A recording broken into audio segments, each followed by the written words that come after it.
E aí, pessoal, tudo certo? Mais um episódio do Descomplica Direito. Audiência de custódia. Você sabe o que é isso? Vejam que o Pacto de San José da Costa Rica, Pacto Internacional sobre Direitos Civis e Políticos, a Convenção Americana de Direitos Humanos, estabelecem a realização de audiência de custódia para verificação da legalidade, da necessidade da prisão e também a forma com que ela foi cumprida. Mais recentemente, o Código de Processo Penal, a partir do pacote anticrime, veio a estabelecer então na legislação processual penal a obrigatoriedade da audiência de custódia. E por que ainda há resistência de juízes de primeiro grau na realização dessa audiência? Por que o STF teve que se manifestar agora de maneira mais contundente sobre esse tema? Bom, vamos ver a mais recente decisão do Supremo Tribunal Federal a respeito da audiência de custódia. Vamos lá. Supremo Tribunal Federal determina a realização de audiências de custódia para todos os casos de prisão. O STF determinou que todos os tribunais do país e todos os juízos a ele vinculados devem realizar no prazo de 24 horas audiência de custódia em todas as modalidades de prisão. A decisão foi unânime, tomada na reclamação 29.303, julgada procedente na sessão virtual encerrada agora no início do mês de março. O plenário confirmou uma liminar deferida pelo relator do processo, o ministro Edson Fachin, em dezembro de 2020. Atendendo a pedido da Defensoria Pública da União, o ministro concluiu que são inadequados os atos normativos de tribunais que restringam a realização da audiência de custódia apenas às prisões em flagrante.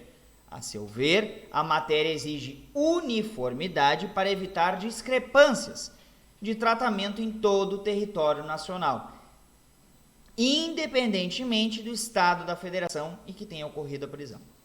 E aí está um ponto fulcral disso.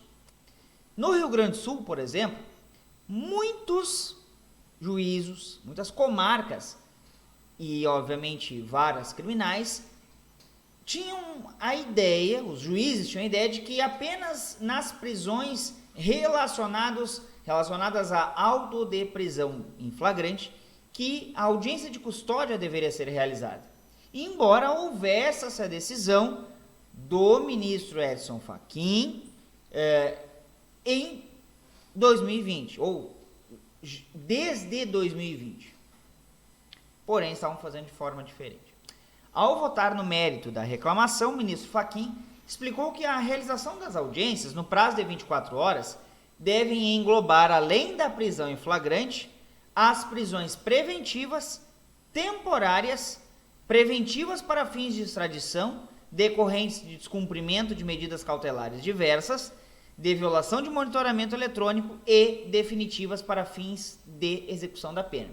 Se fôssemos pontuar aqui, tudo é prisão, mas elas têm diferentes formas de cumprimento e têm diferentes meios pelos quais foram cumpridas, pelas quais o destinatário ou a destinatária daquela prisão acabou sendo recolhido ou recolhida.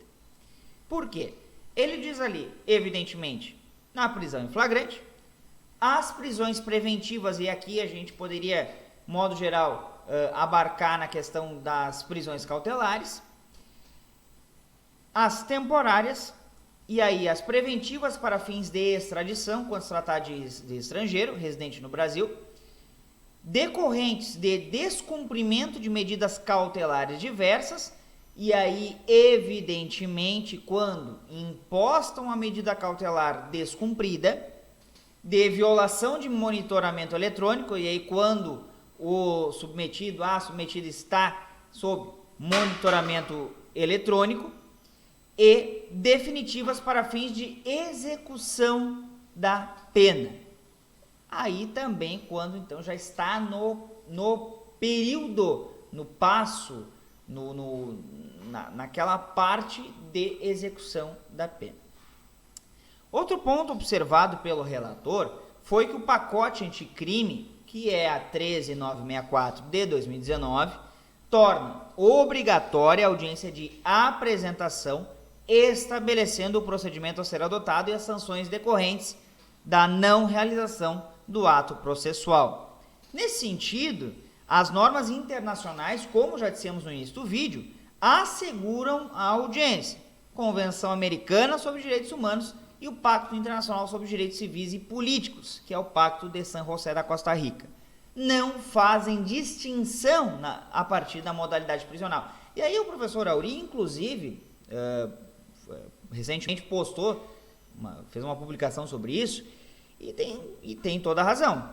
Não há nessas normas internacionais às quais o Brasil é signatário, convenções e tratados, distinção sobre a modalidade de prisão. Tem que ser cumprida a audiência de custódia, tem que ser realizada, tão somente, e deu. Segundo o ministro, a medida não é uma simples uma formalidade burocrática de mero cumprimento. Abre aspas. Trata-se de relevante ato processual instrumental à tutela de direitos fundamentais, fecha aspas. A audiência permite que o juiz avalie os fundamentos que motivaram a prisão, como dissemos antes, se mantém e se houve eventual tratamento desumano ou degradante. Ou seja, não é só foi torturado, apanhou, sofreu alguma lesão, alguma injúria física ou psicológica. Não é apenas para isso. É da legalidade dela e da necessidade daquela prisão.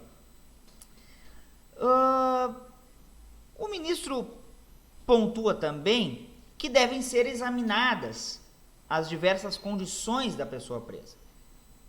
Gravidez, doenças graves, idade avançada, imprescindibilidade aos cuidados de terceiros e etc., que podem interferir na manutenção da medida prisional. A reclamação foi ajuizada pela DPU do Rio de Janeiro contra ato do Tribunal de Justiça daquele estado que permitia a realização de audiência de custódia apenas no caso de prisão em flagrante. Aí é uma visão muito individualista, muito engessada de algo que não é o que a lei estabelece. Em dezembro de 2020, o relator, que é o ministro Fachin, concedeu essa liminar, determinando que a Justiça Estadual realizasse as audiências em todas as modalidades prisionais no prazo de 24 horas. Em seguida, estendeu esse entendimento aos estados do Ceará e Pernambuco. Por fim, ao acolher o pedido da DPU, determinou o cumprimento da regra por todos os tribunais do país. E aí o breve histórico do porquê que o STF, então, o plenário, chegou a essa decisão. É de extrema relevância essa decisão. O que se espera seja cumprida pelos diversos tribunais do Brasil afora. Porque, vejam que as justificativas de ausência de pessoal, de ausência de órgãos jurisdicionais, ou seja, de juízes, de ausência de promotores para então promover o prosseguimento da ação, as manifestações, as promoções ministeriais, não são justificativas válidas para que não haja o cumprimento do que se estabelece em lei, está estabelecido na lei, tem que ser cumprido.